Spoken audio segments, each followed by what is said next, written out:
Dzień dobry Państwu, po raz kolejny Jacek Borowek, NT Live w kolejnym wejściu z drugiego dnia naukowo-szkoleniowego sympozjum ratunkowego w Grudziądzu, jego 9. edycja. Dzisiaj już przedstawiłem Państwu program ramowy, już mówiłem, kto dzisiaj wystąpi, kto z nami będzie, mówiłem o patronacie honorowym, no i dziękuję bardzo Panie Ministrze, że przyjął Pan zaproszenie do rozmowy. Jest z nami sekretarz stanu w Ministerstwie Zdrowia, Pan Waldemar Kraska. Dzień dobry Panie Ministrze. Witam bardzo serdecznie Pana Dyrektora, witam Państwa. Cieszę się bardzo, że dotarł Pan do nas wczoraj, że był Pan z nami praktycznie przez cały dzień. Przysłuchiwał się Pan nie tylko rozmowom w kuluarach, ale był Pan też z nami w trakcie debaty. Czy to pierwszy raz w Grudziądzu, czy to już któryś raz? Któryś raz, to nie jestem pierwszy raz. Pierwszy raz może będę 2 dni ciągły, a już jutro niestety nie mogę z powodu obowiązków, ale myślę, że takie spotkania i właśnie rozmowy z ratownikami, szczególnie w kuluarach, dużo dają, ponieważ ja ze swojej przeszłości 30 lat pracy w karetce pogotowia jestem także pełnomocnikiem rządu do spraw ratownictwa medycznego, więc jestem żywo zainteresowany problemami środowiska, co trzeba zmieniać, jak ulepszać ten system.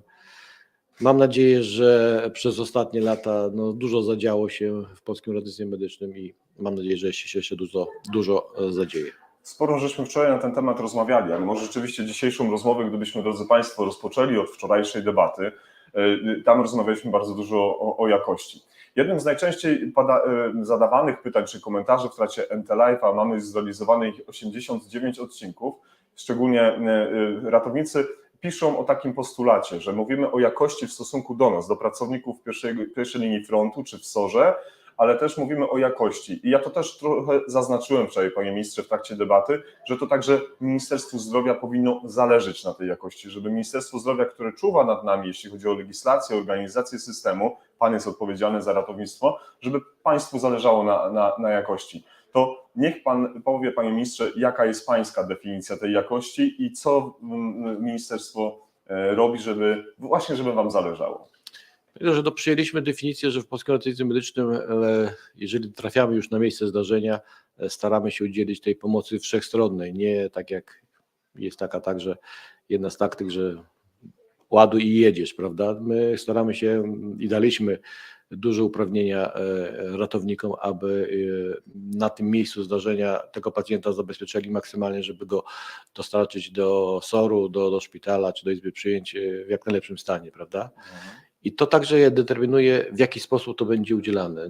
Wielokrotnie to, co mogliśmy dyscyplinować świadczeniodawców głównie, to były czasy do dotarcia, ale oczywiście to jest za mało. To, że karetka dojedzie szybko, to nie znaczy, że ta pomoc będzie udzielana profesjonalnie. Dlatego także chcemy, aby pewne mierniki jakościowe wprowadzić w ratownictwie medycznym. To nie jest proste, bo to troszeczkę jest inna specyfika niż na przykład leczenie chirurgiczne, bo ja jestem chirurgiem. Tak, jest Pan chirurgiem. Więc tutaj troszeczkę to jest inaczej, ale można pewne mierniki wprowadzić. A gdybyśmy się zatrzymali, dlaczego jest to takie trudne w ratownictwie medycznym, w medycynie przedszpitalnej versus procedury wewnątrzszpitalnej? Dlaczego Pan używa takiego określenia? Proszę dać jakiś przykład na to. Pamiętam, że jednokrotnie wezwanie, do którego jedziemy, najczęściej jest wezwaniem, może nie najczęściej, ale czasem się zdarza, że mimo najlepszej wiedzy, najlepszego sprzętu i szybkiego dotarcia na tym miejscu niestety już wiele nie możemy pomóc temu pacjentowi i czasem się tak zdarza, że takich wezwań mamy kilkanaście, więc statystycznie wypadamy wtedy gorzej niż nasi koledzy, którzy na przykład mieli to szczęście, do takich wezwań nie jeździli, więc musimy w jakiś sposób wypośrodkować to, żeby także nie skrzywdzić tych osób, które miały tego pecha, że były w tych zdarzeniach, kiedy naprawdę już nic nie mogliśmy pomóc. Więc to jest troszeczkę odróżnienie. Więc była taka na przykład, bo w Ministerstwie Zdrowia pracował dość długo zespół, który także zajmował się właśnie wypracowaniem tej jak mierzyć jakość w pogotowiu, więc ta koncepcja na przykład ilość dobrych czy też pomyślnych resuscytacji, prawda, które, ale to też nie jest do końca takim czystym wyznacznikiem, który może monitorować i dawać nam wrażenie, że ten zespół jest dobry, a drugi nie, bo też ta resuscytacja nie zawsze niestety przynosi efekt, więc w tej chwili Centrum Monitorowania Jakości przygotowało już nam wytyczne, mamy praktycznie gotową już, jeżeli chodzi o akredytację świadczeniodawców, gdzie też będą pewne parametry. I dlatego my też chcemy, tak jak jest to w przypadku szpitalnych oddziałów, jeżeli szpital posiada akredytację, dostaje dodatkowe pieniądze za to, prawda? Tak samo chcemy zmotywować świadczeniodawców. Macie akredytację, spełniacie pełne standardy, także jakościowe, będziemy za to więcej płacić. Przepraszam, rozmawialiśmy wczoraj w trakcie debaty o postulatach wynikających z stworzącego się w tym momencie komitetu. Stworzony został komitet organizacyjny, który ma stworzyć podwaliny do stworzenia samorządu ratowników medycznych, który będzie uregulowany odpowiednimi przepisami prawa, ustawą. Co to dla Pana znaczy? Zarówno dla lekarza, który, no, często Pan podkreśla, że 30 lat jeździ Pan w zespołach, zaraz trochę o to zapytam, ale może za moment, ale też dla ministra zdrowia, dla koordynatora, dla byłego senatora, dla osoby, która no, jest z nami mocno związana. Czy to dla Pana ma szczególnie ważne znaczenie i dlaczego? Bo często się mówi, że mogą być to różne opinie na ten temat. Znaczy myślę, że środowisko zasługuje na to, żeby mieć własny samorząd i to zawsze wypływało w wielu postulatach, szczególnie gdy była akcja strajkowa. Ja już powiem szczerze, za swojej kadencji w ministerstwie takich akcji kilka przeżyłem, aczkolwiek zawsze dochodziliśmy do porozumienia. Może to były czasem długotrwałe rozmowy. Ostatnia akcja to była rozmowy ponad 8 godzin, ale ja zawsze wyznaję, że jeżeli siądziemy razem do stołu, to możemy dojść do porozumienia. Zawsze także zapraszam, oprócz tej strony typowo związkowej, także świadczeniodawców, żeby oni byli uczestnikami tego dialogu, bo to oni, prawda, będą musieli pewne wynegocjowane porozumienie spełniać. Ale o czym chcę powiedzieć, zawsze na koniec pojawiał się postulat stworzenia samorządu ratowników medycznych. To było przez wiele, wiele lat wielokrotnie postulowane, te prace trwały, troszkę pandemia to spowolniła, no ale jest ustawa, w tej chwili jest powołany komitet, który będzie organizował pierwszy zjazd, więc myślę, że dla mnie także jako osoby, która zajmuje się ratownictwem medycznym, ważne będzie, żebyśmy się w końcu policzyli, żebyśmy wiedzieli, jaki mamy potencjał, na co nas stać, jak mamy wykształconych tych ratowników. No, myślę, że to naprawdę na pewno ułatwi zarządzanie ratownictwem medycznym w naszym kraju. Powiedział Pan o dialogu. Nasuwa mi się takie pytanie, czy korzysta Pan ze wskazówek, z porad, rekomendacji właśnie ratowników medycznych? Kiedyś w jednym z wywiadów zapytany Pan w pewnej kwestii, podsumował to Pan, że no, jest Pan odpowiedzialny za pewne decyzje, no i podjął Pan decyzję, że nie wchodzimy w ten obszar. To już nie chodzi o to, żeby to przytaczać, ale jakby no, z urzędu to Pan jest za to odpowiedzialny, Pan jakby te decyzje końcowo podjął. Zastanawiam się, jak często Pańskie decyzje są podejmowane z racji urzędu, który Pan piastuje, a ile tych decyzji jest po konsultacji z nami, z ratownikami medycznymi, których Pan pyta wprost: słuchajcie, moi drodzy, co Wy uważacie, co Wy myślicie, czy możecie mi doradzić? Z szacunkiem, Panie Ministrze, jest Pan lekarzem, jest Pan chirurgiem, ale jednak reprezentuje Pan inną grupę zawodową, ratownicy są oddzielną grupą zawodową. Czy lubi Pan nas słuchać, czy Pan to robi, czy taką praktykę Pan uprawia? Znaczy, pamiętam, że ja w swojej karierze, oprócz tego, że jeździłem jako lekarz w pracy pogotowia, także byłem zastępcą dyrektora dość dużej stacji pogotowia w Siedlcach, także pracowałem jako koordynator na dyspozytorni medycznej, więc praktycznie w każdym aspekcie, jeżeli chodzi o ratownictwo medyczne, gdzieś widziałem, jak to działa i oczywiście z każdej perspektywy to jest inne spojrzenie. W tej chwili jako w ministerstwie także mam trochę inaczej na to patrzę, ale do tej swojej stacji, której tyle przepracowałem, zawsze jak jestem, to zaglądam i zawsze rozmawiamy. To są naprawdę bardzo fajne rozmowy, bo widzę, że z perspektywy Warszawy to wygląda troszeczkę inaczej, a czasem można drobne rzeczy usprawnić, to zdecydowanie ułatwia pracę ratowników, ale zawsze staram się jednak przy podejmowaniu decyzji rozmawiać ze środowiskiem. To nie jest tak, że to są decyzje, które wypływają tylko, prawda, z biurka, czy z konsultantem krajowym, czy z towarzystwami, bo to jest kilkanaście, ale także właśnie no, w czasie swoich wizyt po kraju, bo jestem w różnych miejscach, zawsze staram się, nawet jak jadę do szpitala, zajrzeć do miejscowej stacji pogotowia na dyspozytornię, aby po prostu porozmawiać i tak, no, co w trawie piszczy od ratowników usłyszeć, bo no, są bardzo fajne rozmowy, to ja się tego nie boję, ale ale rzeczywiście wiele wniosków, które się pojawiają w czasie tych rozmów, są realizowane w praktyce. To teraz, bazując na tych rozmowach, spotkaniach, mam nadzieję, że nie tylko właśnie ze swoim zaznajomionym środowiskiem z rodzinnych stron. Właśnie mówię, to ja Tak. tam jestem najczęściej, Bo jest ale pan tam u siebie na swoim terenie. tak, więc... ale nie, ale my rozmawiamy szczerze. To były czasy, No jak dobrze. pracowałem jako lekarz, no to godzinami rozmawialiśmy Jasne. czasem. To teraz jakby pan mógł w swojej pamięci odnaleźć 3 największe bolączki naszego środowiska, które do pana są raportowane, zgłaszane, gdzie w trakcie rozmów podchodzą do pana ratownicy, ratowniczki i mówią: panie ministrze, to co takie 3 rzeczy, które pan odnajdzie w swojej pamięci są największymi naszymi problemami? Jest pan naszym przełożonym bezpośrednio, więc przełożony chyba najlepiej powinien znać potrzeby i problemy swoich współpracowników.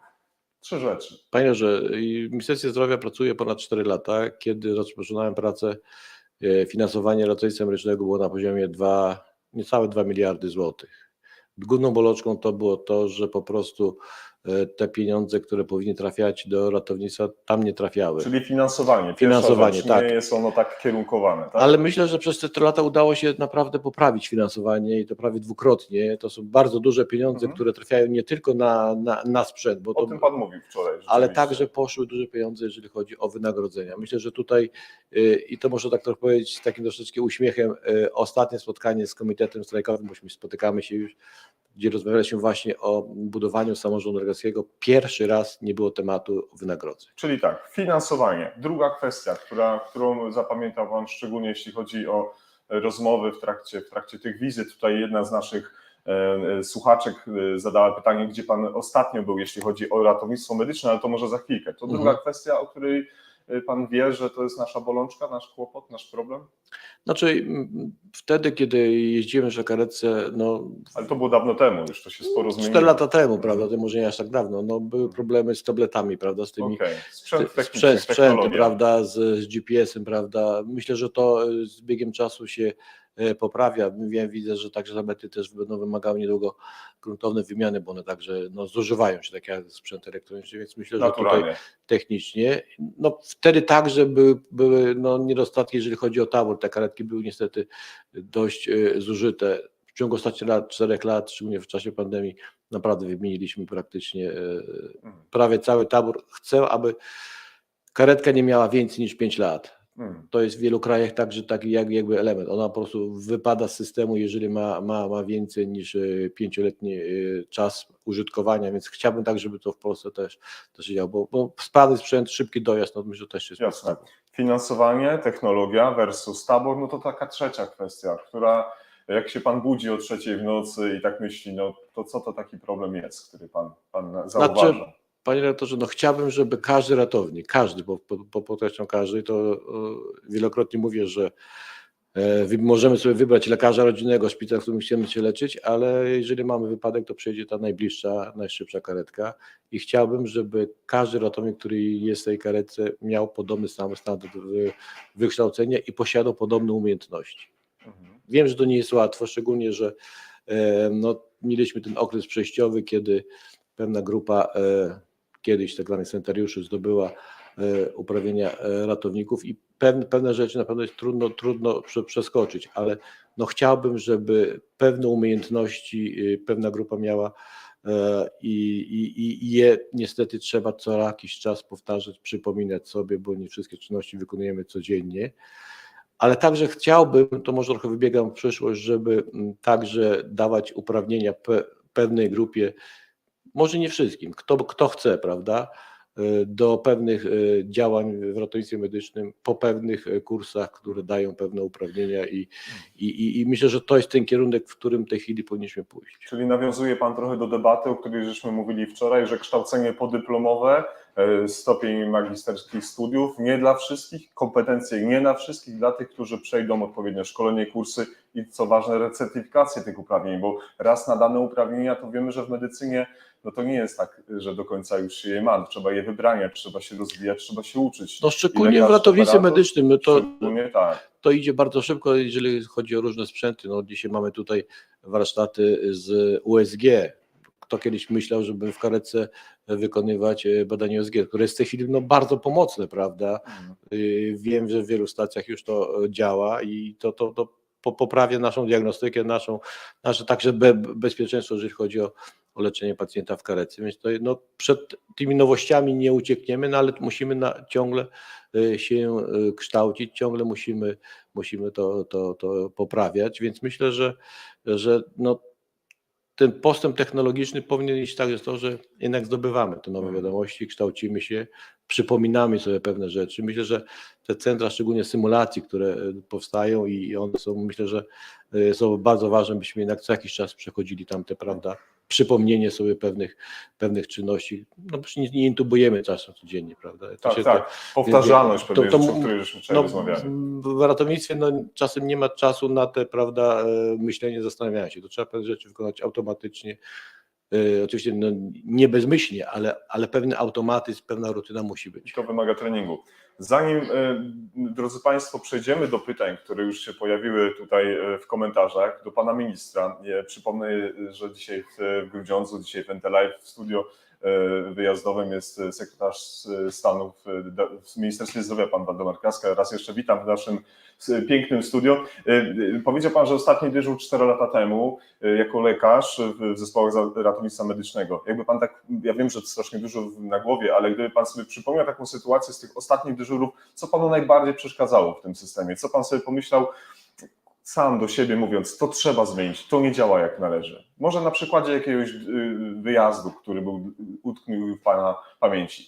Znaczy myślę, że to nie będę tutaj odkrywcą, ale myślę, że wiele wyjazdów niestety, które są kierowane do sporyzmu, są wyjazdami bezzasadnymi, prawda? Jeździmy czasem do rzeczy do takich przypadków, które mogą być załatwiane przez lekarza rodzinnego, prawda? I to mnie, prawda, no czasem bulwersowało, że marnotrawimy kadrę, pieniądze, sprzęt na banalne wyjazdy, prawda?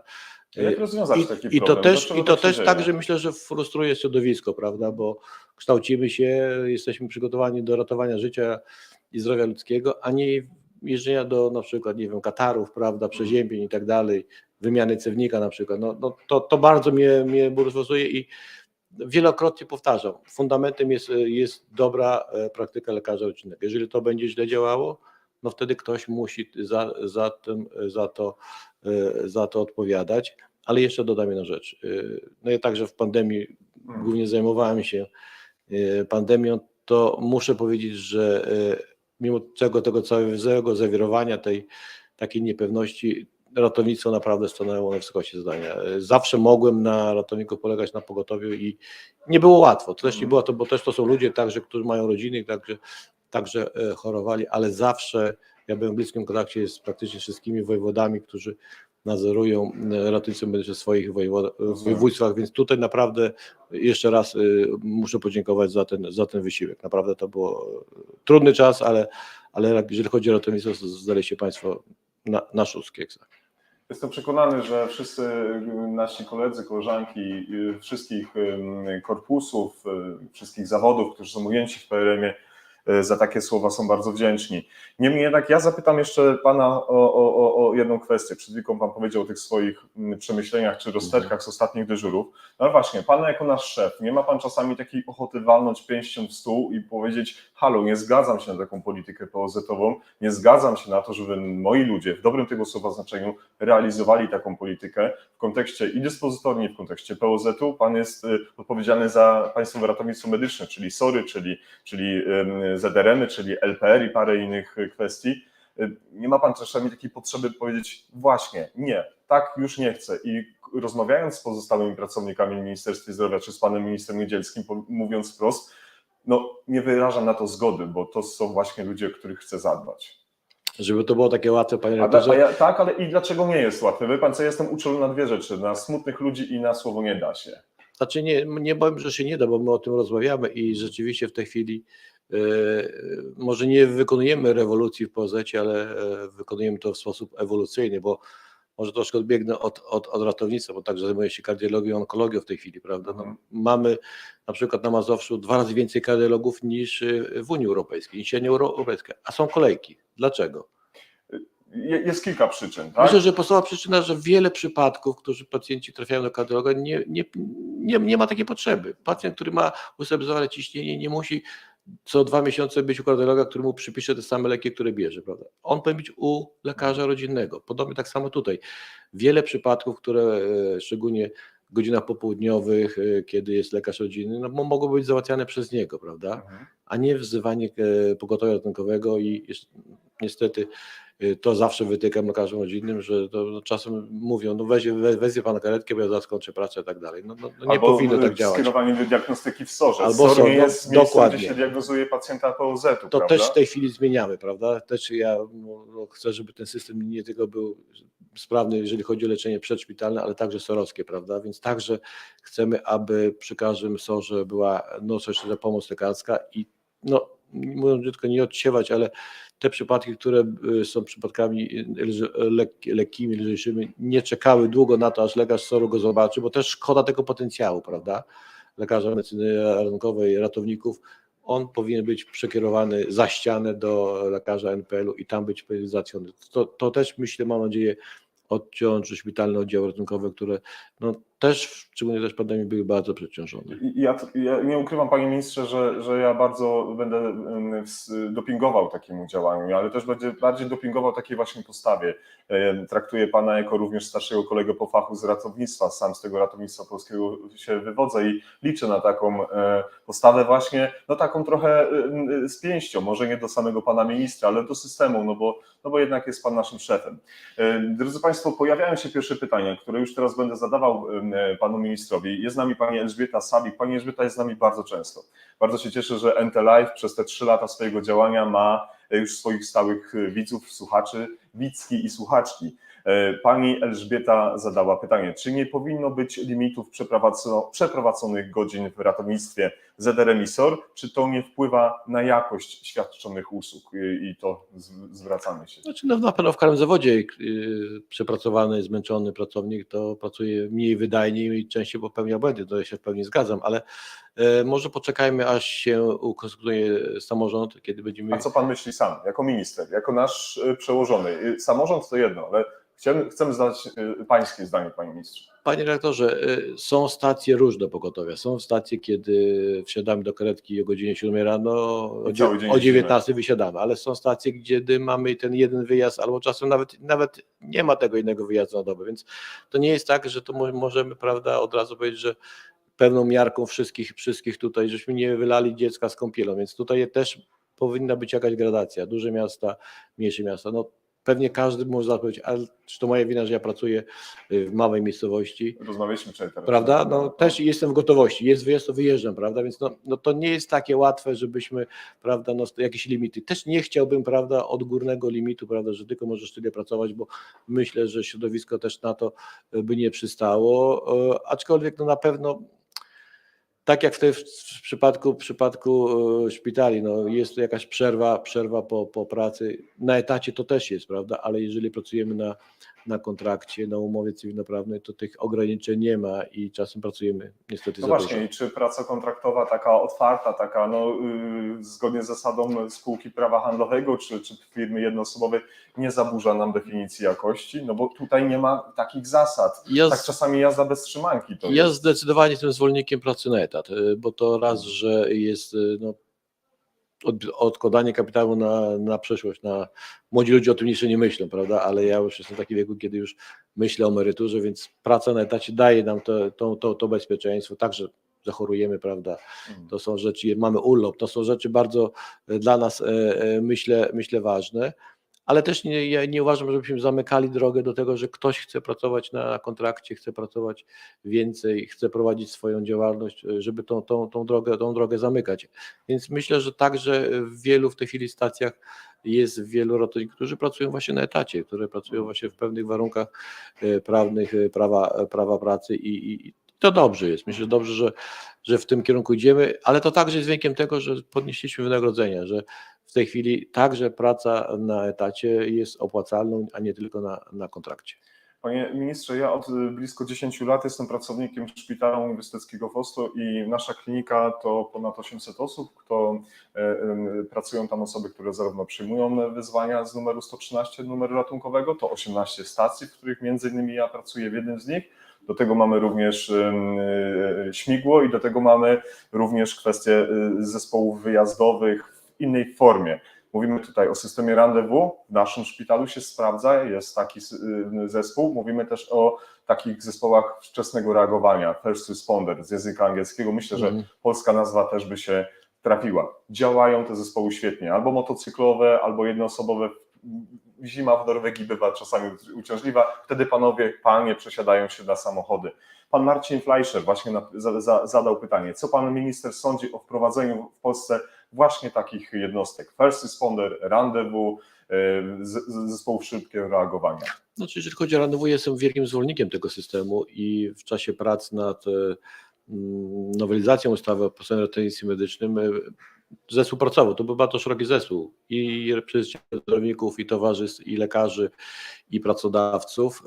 No niestety nie mamy aż tak w tej chwili dużo lekarzy, żeby w ten system działał sprawnie, bo no, jeżeli karetka, która przyjeżdża na pomoc, prawda, z lekarzem, przyjedzie po godzinie czy po 40 minutach, no czasem zupełnie to jest bez sensu, bo wtedy już tej pomocy ten pacjent już nie wymaga, więc jeżeli będziemy mieli odpowiednią ilość lekarzy, a też chciałbym, żeby nie tylko lekarze pracowali w SOR-ach medycyny ratunkowej, ale także w karetkach, to także wiąże się niestety z wynagrodzeniami i ilością lekarzy, to wtedy ten czas dotarcia i pomocy jest i myślę, że jest ważny, ale tu myślę także jest, co pokazała pandemia, telemedycyna, czyli także ta pomoc na przykład z poziomu dyspozytorni medycznej w pewnych sytuacjach lekarz może być tym pomocnym, mając oczywiście na swoim komputerze pewne wydruki pewnych czynności życiowych, prawda, i to, co ratownik widzi.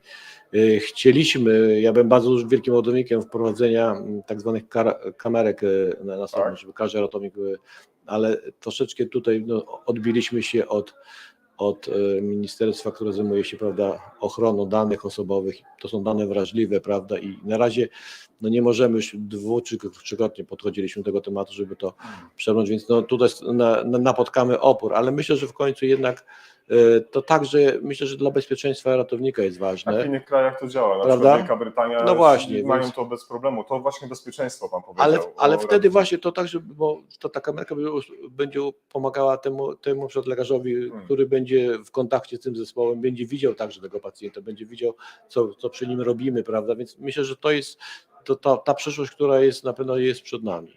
Panie ministrze, jest z nami dzisiaj pan Marcin Wojcieszak. Pan Marcin Wojcieszak jest zarówno ratownikiem medycznym, byłym wykładowcą akademickim, pracuje w mniejszym ośrodku, ale bardzo wymagającym, jeśli chodzi o czasy dojazdu. Marcin, popraw mnie, jeżeli mówię nieprawdę, ale chyba Sanok, jeżeli dobrze pamiętam. Marcin prowadzi taki bardzo ważny dla nas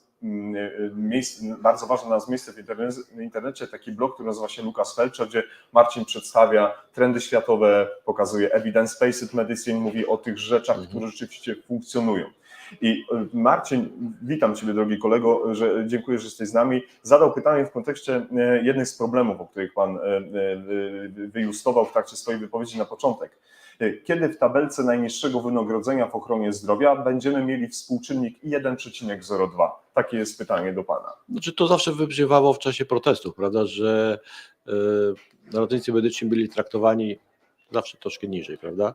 Dlatego myślę, że dojrzeliśmy do tego, żeby to była oddzielna grupa zawodowa, także miała swoje zaszeregowanie w pewnej grupie, już nie, prawda, chciałem oddzielić, prawda, czy panie pielęgniarki, czy panów pielęgniarzy, bo także i ratowników jako oddzielną grupę, aczkolwiek nie jest to w moim departamencie, bo akurat sprawami pracowymi, jeżeli chodzi o poszczególne grupy zawodowe, ja się nie zajmuję, ale rozmawiam z ministrem Bromberem, który zajmuje się tym, więc myślę, że także powstanie samorządu ratowników medycznych będzie także dużym asumptem tego, żeby taka właśnie regulacja powstała. Panie ministrze, za nami pierwsze posiedzenie senackie, przepraszam, nie posiedzenie, ale rozmowa w komisji senackiej, jest za nami druga rozmowa. Sprawa dotyczy tego tak zwanego ubocznego systemu w ratownictwie medycznym, jeśli chodzi o projekt karetki w każdej gminie. No jakie jest pańskie zdanie na ten temat? Ratownicy o to na pewno pytali w kuluarach, pytają już dzisiaj w NT Live, no i nie ukrywam, że to też jest dla mnie ważny temat. Z pewnością w NT Live będziemy poświęcać temu dużo czasu, bo chcemy, żeby to wyglądało jak należy. A jakie jest pańskie zdanie o tym wszystkim, kiedy pan to słyszy, analizuje, rozumie potrzeby MSWiA? No właśnie, niech pan do tego się odniesie. Panie redaktorze, dla mnie podstawowym systemem jest masowe ratownictwo medyczne. Jako szef, dobrze. I tutaj nie ma jakby odwrotu i każdy z nas wie, że są takie sytuacje czasem, że rzeczywiście jesteśmy zajęci przy innym wezwaniu lub dojeżdżamy później. Na miejscu są rzeczywiście strażacy, ochotnicy i tak dalej. I oni w tej chwili to robią, prawda? Zabezpieczają pacjenta, układają, prawda? Deska ortopedyczna, kołnierz. I to powinno się w dalszym ciągu robić. I Ministerstwo MSWiA pewnie uważa, że taka karetka będzie troszkę ociążeniem dla nas, prawda? No ale statystyka pokazuje, że tych wyjazdów czysto takich medycznych dla straży pożarnej nie ma aż tak dużo, więc myślę, że trzeba to traktować jako część pomocnicza, a nie jako zastępowanie systemu ratownictwa medycznego, bo mojej zgody na to nie ma. Są z nami widzowie, słuchacze, którzy odnoszą się bezpośrednio z ogromnym szacunkiem do pańskiej roli w systemie ratownictwa medycznego, do pańskiego zawodu i do tego, że jest pan z nami. Ogromnie szanuję pana Waldemara i życzę sobie oraz naszemu środowisku, aby pozostał pan w ministerstwie.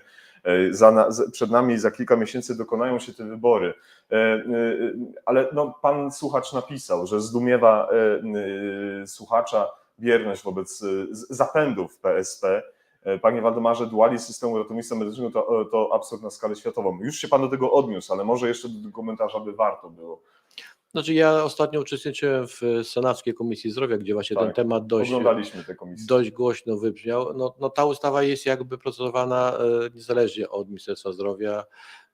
Tutaj Państwowa Straż Pożarna ma swoje pomysły, ale jeszcze myśmy też mieliśmy uwagi do tej ustawy, bo w czasie konsultacji, więc tutaj zawsze by wybrzmiewało to, że Państwowe Ratownictwo Medyczne to jest podstawa i ja uważam, że jeżeli Straż Pożarna, czy to państwowa, czy też ochotnicy chcą nam pomóc, niech nam pomagają, ale myślę, że rdzeniem tego całego systemu jesteśmy my, bo mamy do tego i wykształcenie, mamy sprzęt, mamy umiejętności, mamy wiedzę i każdy, myślę, z nas chciałby, żeby do nas przyjeżdżał zespół, który naprawdę przyniesie nam pomoc. Więc i póki jestem w Ministerstwie Zdrowia, myślę, że tutaj ratownicy nie powinni się o to martwić. Wy jesteście solą tego systemu i tak będzie. Dziękujemy bardzo za te zapewnienia. Jeszcze wrócę do Marcina. Marcin napisał takie pytanie. Drodzy Państwo, gdybyście zadawali krótsze pytania w sensie formy, będzie mi łatwiej je panu ministrowi pokazać, bo wyświetlają się one tutaj na naszym ekranie. Dziękuję za długie komentarze, one są bardzo cenne. Co z dyżurami 24 godziny na etacie w miejscach, gdzie jest mniejsza ilość pracy? Takie też jeszcze zostało zadane pytanie i wydaje mi się, że należy się nad tym pochylić. Znaczy na pewno tak, tylko teraz pytanie, co znaczy mniejsza ilość pracy, prawda? Bo to też zaraz jest pytanie, czy jeden wyjazd, czy 2 na dobę to jest mniej, czy 4, czy 5, więc tutaj to jest jakby do końca nieuregulowane i też trudno w jakiś sposób taki dość sztywny to zapisać, ale ja mam nadzieję, że, bo widzimy w tej chwili, że jest dość duże zainteresowanie kształceniem się, jeżeli chodzi o ratowników medycznych, więc mam nadzieję, że ta nowa krew się pojawi, tych nowych, młodych ludzi, młodych ratowników będzie coraz więcej, więc myślę, że tutaj, jeżeli chodzi o kadry, nie będzie aż taki duży problem, bo mamy sygnały ze szkół i to nie tylko dotyczy ratowników, ale także pań pielęgniarek, naprawdę jest duże zainteresowanie. To się oczywiście wiąże z większymi zarobkami, które się pojawiły w systemie. Naturalnie. I mam nadzieję, że, bo był taki moment, kiedy niestety ratownicy kształcili się także jako panie pielęgniarze w pielęgniarstwie, żeby pracować w szpitalach, bo tam były większe wynagrodzenia. Ja uważam, że ratownik medyczny to jest człowiek, który jest dla ratownictwa medycznego i będę się starał, aby nie odpływały ludzie z tego systemu. Tak jest. Jest z nami pan Łukasz Derkacz. Pan Łukasz jest również z nami bardzo często i pan Łukasz zapytał w kontekście naszych rozwiązań, które na przykład funkcjonują w naszym szpitalu i tu też trochę powiedziałem panie Łukaszu, że zespoły jednoosobowe latem poruszają się na motocyklu, zimą oczywiście przesiadają się na 4 koła. I właśnie pan Łukasz zapytał, czy nie lepsze są całosezonowe ZRM-y jednoosobowe, te zespoły szybkiego reagowania, w pojazdach 4-kołowych niż sezonowe motocykle, które w deszczu mogą mieć problem z wyjazdem i też bezpieczeństwem. Więc może motocykle, ale może też te rozwiązania, gdzie mamy po prostu pojazd, samochód bezpieczniejszy, chroni nas więcej karoserii, nie jesteśmy tak narażeni na warunki atmosferyczne. Wydaje mi się, że to jest ważny postulat. Znaczy, takiego pomysłu pierwszy raz słyszę, prawda? Że, U nas to funkcjonuje, w mojej klinice. Tak? Przesiadamy się Jest to na pewno temat Tak. do rozważenia, aczkolwiek w tej nowelizacji, którą mamy już praktycznie gotową, jeżeli chodzi o podstawowym ratownictwie medycznym, tam już zapisane są zespoły motocyklowe już usygnalizowane jako oddzielny podmiot, który, no bo w tej chwili one działają przy karetce, czyli to jest jakby ten sposób, w tej chwili będą oddzielnie płacone.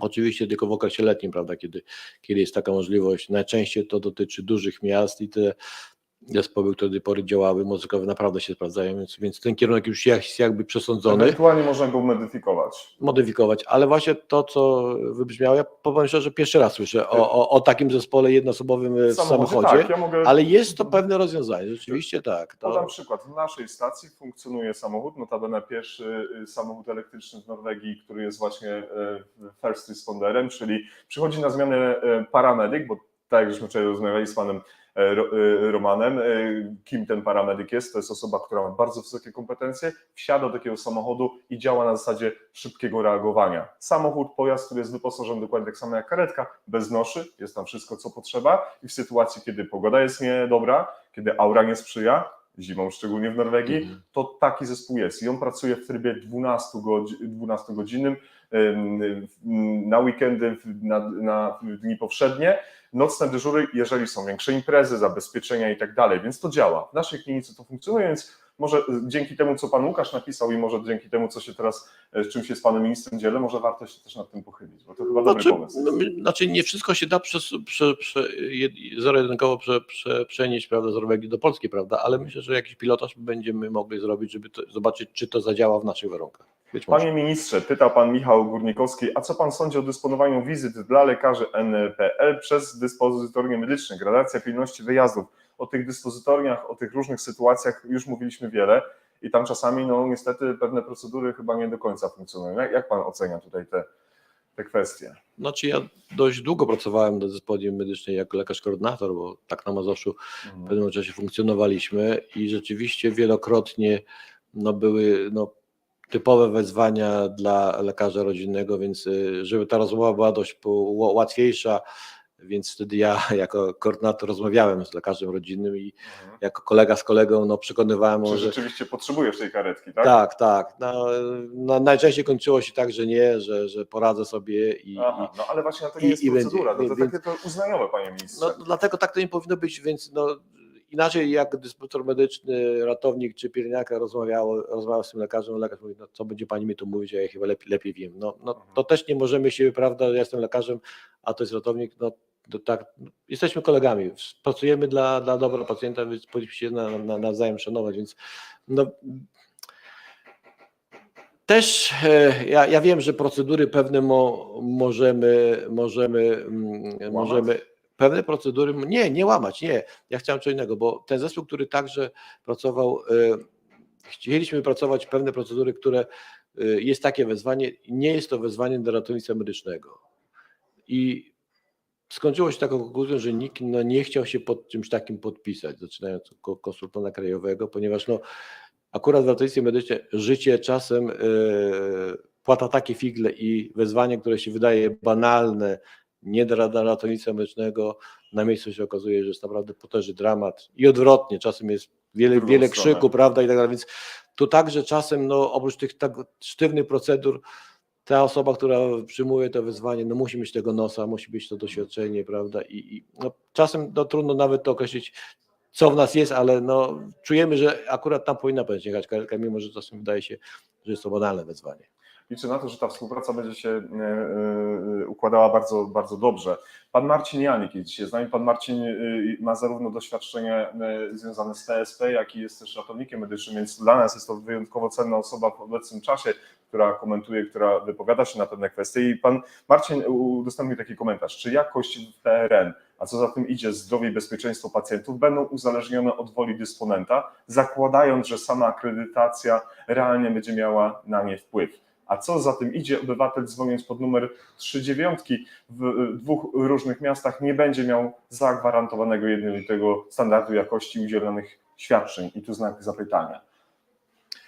Znaczy, temat jakości jest tematem dość szerokim. My próbujemy to wprowadzić w lecznictwie zamkniętym, bo myślę, że to jest bardzo ważne. No tak, to też budzi wiele emocji, bo tam jest także pewna ankieta, kiedy to pacjenci oceniają jakość udzielanych usług i to także no, nie spotyka się z aprobatą świadczeniodawców, bo będzie oficjalna, także chcemy, żeby była oficjalna strona NFZ-u, który pokazuje, że w tym szpitalu na oddziale chirurgicznym jest tyle powikłań, a w tym szpitalu jest tyle, prawda? I pacjent widzi i będzie wybierał ten oddział, gdzie jest tych powikłań, myślę, że mniej, więc tutaj jest jakby, jeżeli chodzi o tą jakość tutaj, no w akredytacji na pewno czynnik finansowy także jest ważny, bo wtedy my płacimy za tą jakość.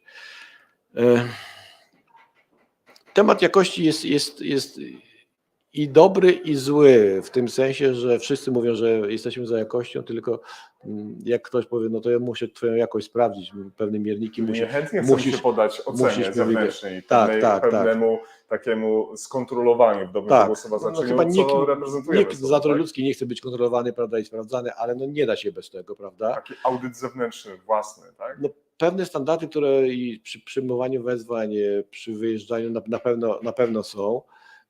Ja w tej chwili skończyłem, jeżeli chodzi o Krajową Sieć Onkologiczną i to, co prowadziliśmy, żeby obojętnie, czy to jest duży ośrodek onkologiczny w Krakowie, Warszawie, czy też mały, na przykład w Siedlcach, żeby każdy pacjent, który trafił, był leczony według jednakowych standardów, prawda? Tak.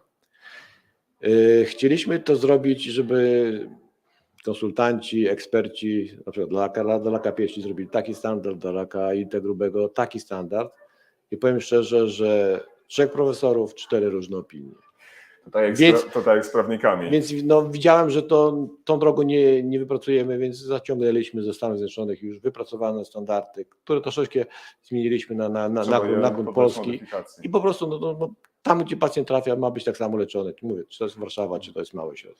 Pojawił się wątek projektu Ministerstwa MSWiA już w naszej dzisiejszej rozmowie. Tutaj pan Kamil zadał takie pytanie, no bo ustawa proponuje zakup ambulansów dla każdej gminy w wysokości ponad 2000 chyba 800 takich pojazdów. No i właśnie tutaj pan Kamil napisał: dzień dobry, pytanie, czy nie lepiej zabiegać o zwiększenie ilości ZRM-ów w PRM-ie niż tworzyć system wspomagania dwukrotnie większy, no bo jeżeli teraz mamy 1610, jeżeli dobrze pamiętam, zespołów wyjazdowych ratownictwa medycznego i tych podstawowych, i tych specjalistycznych, no to może nawet gdybyśmy przyjęli, że 2 karetki do każdej gminy przemnożyli przez 300 ileś gmin w Polsce, to jest i tak mniej niż to, co jest rekomendowane przez Ministerstwo MSWiA, a przecież tu mówimy o ogromnych finansach. Pamiętam, z Komisji Senackiej była mowa, że jeżeli jeden ambulans kosztuje 800 000 złotych, to razy 2,800 to są ogromne koszta. No to chyba nie do końca jest. Generalnie to nie jest ta droga, bo rzeczywiście, jeżeli patrzymy na Europę, tylko na Europę, ilość ambulansów, na przykład w Holandii, my mamy 4 razy więcej ambulansów na 100 000 mieszkańców. Z czego to wynika? No, myślę, że wynika z gorszej opieki lekarza rodzinnego. Ten ambulans w Holandii nie musi wyjeżdżać tak często do takich rzeczy, do których nie powinien. Uporządkowana jest te realia wynikające z pracy POZ-u. Bo może się w pewnym momencie okazać, że nawet nie potrzeba w Polsce tych 1600 ambulansów. Aczkolwiek myślę, do tego czasu jednak potrzebujemy. No tak, ale tu też nie, bo tu chodzi czasem o to, że jednak ten czas dojazdu tutaj jest, więc tutaj poniżej pewnych wartości nie możemy zejść, bo będzie mniej karetek, to ona będzie dojeżdżała późno, więc tutaj akurat pewien konsens pewnie będzie i w tej chwili chcemy zachowywać właśnie ta ilość ambulansów, wystarcza na przynajmniej teoretycznie dotarcie w tym czasu, który jest ale no są kraje, gdzie tych ambulansów gdzieś nie potrzeba mniej, ponieważ no, tych wyjazdów naprawdę dla ratownictwa medycznego jest zdecydowanie mniej niż u nas. Na zakończenie pytań od naszych widzów i słuchaczy zadam jeszcze pytanie, które przekazał Pan Dominik, jeśli chodzi o finansowanie. Co z dodatkami finansowymi dla ratowników pracujących w SOR? Wszystkie obecnie planowane dodatki są planowane dla ratowników ZRM, ale SOR-y to nie tylko miejsce, gdzie pracują ratownicy, to są różne oddziały, różne miejsca. Czy możemy traktować ratowników medycznych w ogóle równie, zarówno w ZRM-ie, w SOR-ze i we wszystkich innych elementach systemu? Znaczy nie jest to łatwe. Ja wielokrotnie zastanawialiśmy się także z NFZ-em, jak wyjąć SOR-y ze szpitalnego ogólnego funduszu, bo to jest jakby w ogólnym rozliczeniu. No, fizycznie tego się nie da zrobić. Tu pracują ratownicy, w ZRM-ach pracują ratownicy. Łatwiej mi oczywiście oddziaływać na zespoły przedszpitalne niż na SOR-y, aczkolwiek no, staramy się także i to już w ciągu ostatnich 2 lub 3 lat prawie 4 razy zmienialiśmy wycenę procedur na szpitalnych oddziałach ratunkowych, szczególnie z nastawieniem na procedury wysokospecjalistyczne. Tylko doskonale wiemy, że najwięcej pacjentów trafia z tymi lekkimi, prawda, obrażeniami czy lekkimi schorzeniami, które są gorzej wyceniane.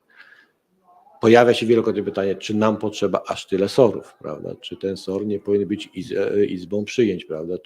Bo czasem SOR de facto to jest tylko nazwa SOR-owska, wyposażenie SOR-owskie, a de facto przyjmuje inne zadania spełnia. Więc to też jest temat, który jest przed nami. Myślę, że wspólnie ze środowiskiem no, trzeba będzie się na tym jeszcze pochylić i na tym rozmawiać, bo nie zawsze, ja bym chciał, żeby jak pacjent trafia do tego ośrodka, to miał zapewnione, tak jak na przykład szpitalny oddział ratunkowy, czyli każdą pomoc, endoskopię na miejscu, USG na miejscu, specjalistę z tego dziedziny, prawda? Powinno tak być. Jeżeli trafia na izbę przyjęć, to jest zupełnie inny standard. Więc tutaj chciałbym to odróżnić, bo no, to nie jest oczywiście tak łatwo wykonać i dość szybko, ale myślę, że to także jest przed nami, żeby ta ilość SOR-ów, które no, w pewnych miejscach naprawdę spełniają tylko warunki izby przyjęć, były pewnie mniejsze, ale to mówię, no to jest ze środowiskiem kwestia do przedyskutowania. Na zakończenie naszego spotkania, drodzy Państwo, chciałbym przytoczyć, pewnie nieraz na antenie padały już takie słowa, które obowiązują w naszej klinice, że właściwy pacjent we właściwym miejscu w właściwym czasie. Życzyłbym sobie, Panie Ministrze, Państwu, wszystkim, szczególnie naszym pacjentom, żeby ta nasza współpraca była bardzo dobra.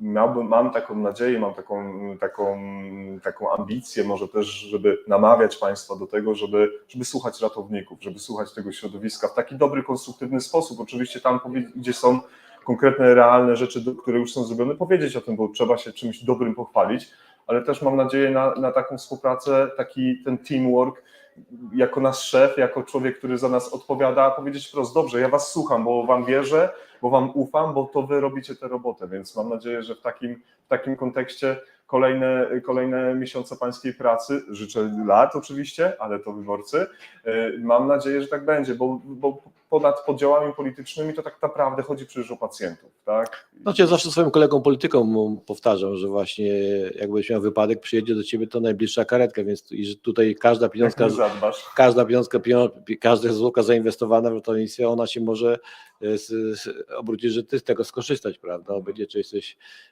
zwykłym Kowalskim, który pracuje, czy także, nie wiem, no, ministrem, czy bo masz szpital MSW, możesz tam pojechać, ale ktoś tam cię musi dowieść, prawda? I do tego, w jakim cię stanie dowieść, więc znaczy, jeszcze bym wrócił do tego, o czym Pan mówił. No, ubolewam na tym, że środowisko nie jest takie jednolite, prawda? No, jest wiele różnych organizacji. To tak. Są też różne spojrzenia.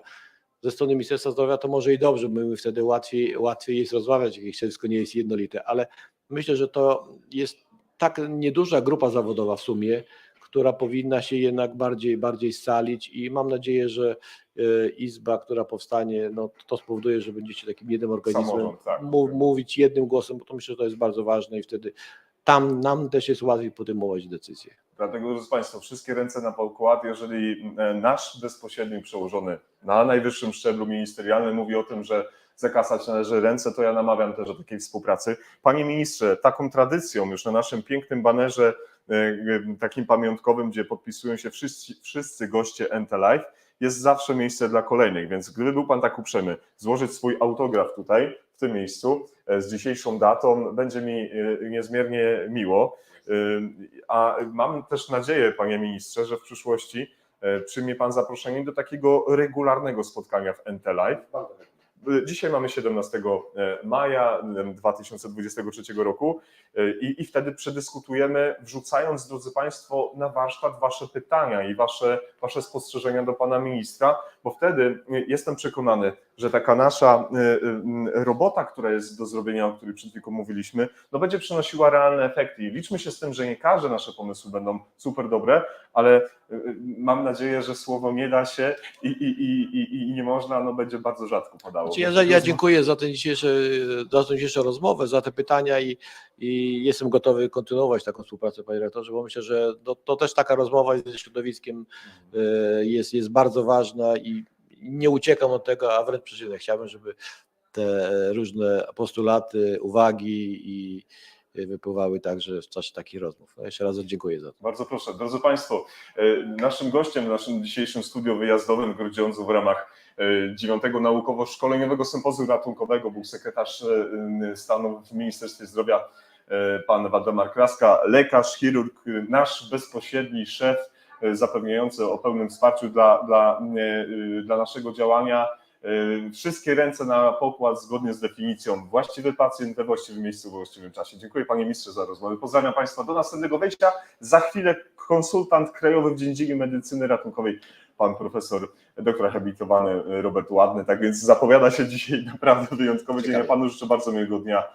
Dziękuję bardzo. Pozdrawiam serdecznie.